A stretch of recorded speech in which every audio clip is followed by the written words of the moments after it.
Shadowheart? I wasn't sure if I'd ever lay eyes on you again. It's me, Nocturne. Do you remember?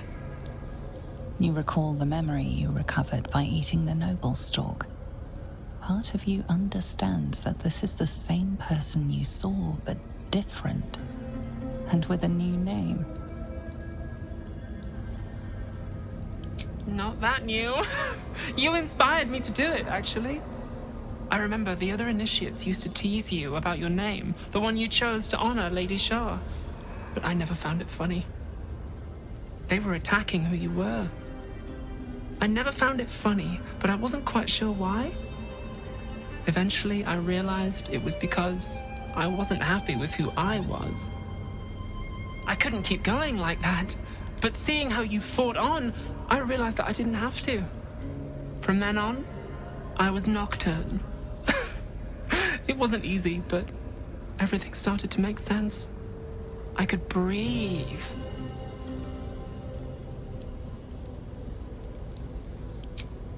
Every way you can imagine. Scorn, indifference, acceptance, confusion. Some tried to taunt me, attack me, but luckily I learned a few tricks from you about how to handle them. I must give the Mother Superior due credit, though. She accepted it with a nod. "The Dark Lady guides us all," she said. "We find our true selves in her embrace."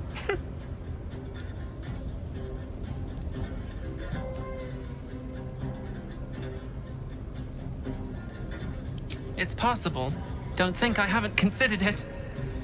But to find a home, to find acceptance for who I am, that is no small thing. But enough of that.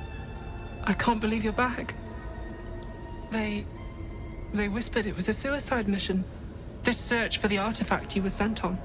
Some even thought it was the Mother Superior's plan alone and not what Lady Shah wanted. But now it seems you've turned on both the Mother Superior and Lady Shah.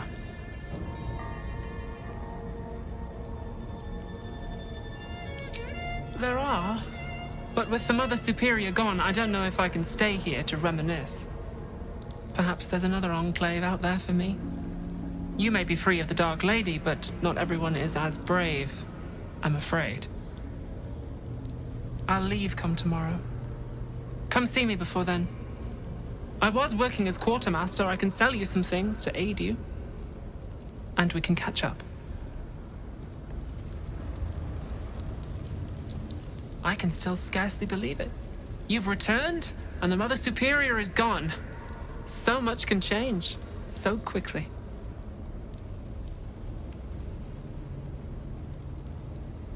Remains to be seen.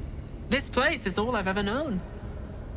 In time, perhaps I'll venture out there, see what I've been missing. But for now, old habits die hard. Well, you had a pet mouse for a while. It was against the rules, of course. You used to hide him under your robes and feed him from your rations. She caught you with nibbles. That was his name. Forced you to get rid of him, in front of everyone as an example. You always loved animals, but you never let yourself get too close after that. I'm sorry. Not the sort of thing you want to hear, I'm sure. Well, you know that little scar on your elbow?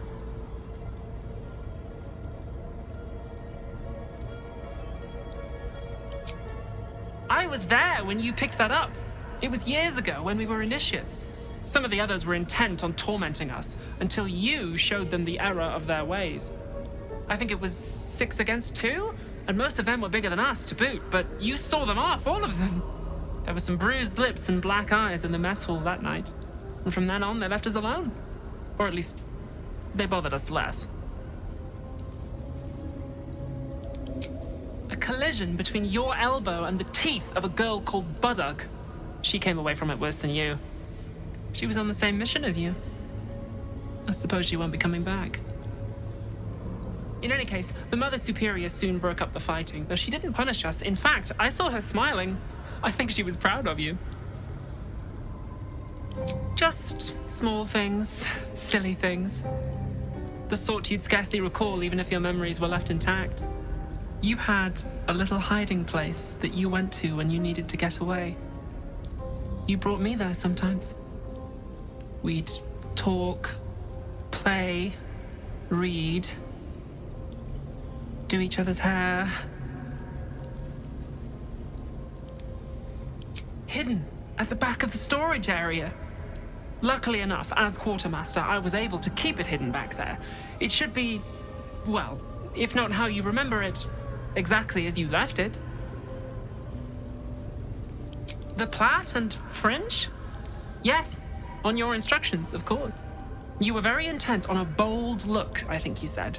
My hands were cramped by the time I finished, but you were very pleased. I like the new look as well, though. You always did like a dramatic touch.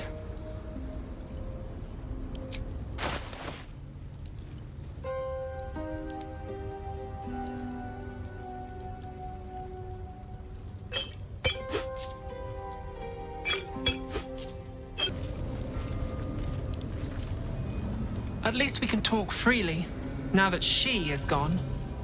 What can I do for you?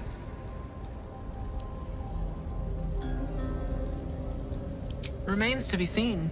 This place is all I've ever known. In time, perhaps I'll venture out there, see what I've been missing. But for now, old habits die hard.